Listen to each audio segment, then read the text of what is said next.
ఆంధ్రప్రదేశ్లో సంచలనం సృష్టించిన అన్నమయ్య జిల్లా మదనాపల్లిలో చిన్నారిని దారుణంగా హత్య చేసిన కేసులో ఆ నిందితుడు ఆ దుర్మార్గుడు కులవర్ధన్ చనిపోయాడు.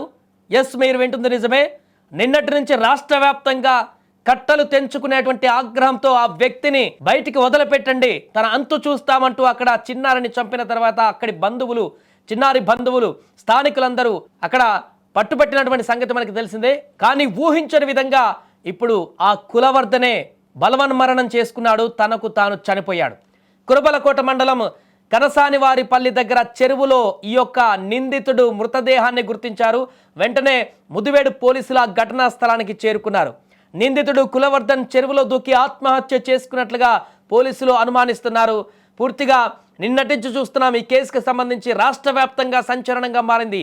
7 ఏళ్ల బాలిక 2వ తరగతి చదువుతున్నటువంటి ఆ చిన్నారిని అత్యంత దారుణంగా అత్యాచారం చేసి డ్రమ్ములో వేసి చంపేసినటువంటి దుర్మార్గుణ్ణి ఖచ్చితంగా శిక్షించాలి, అతని అంతు చూడాలి అంటూ ప్రజలందరూ కూడా రోడ్ల మీదకి వచ్చి ఆగ్రహావేశాలు కట్టలు తెంచుకున్నటువంటి విధంగా మాట్లాడుతున్న సందర్భంలో ఏపీ ప్రభుత్వం కూడా వెంటనే స్పందించింది.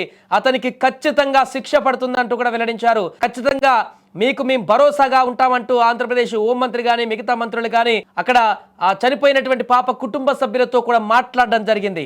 ఇది జరిగినటువంటి గంటల వ్యవధిలోనే, నెక్స్ట్ డేనే, కొన్ని గంటల వ్యవధి తర్వాతనే ఈ దుర్మార్గుడు చనిపోయాడు. పాపం పండింది.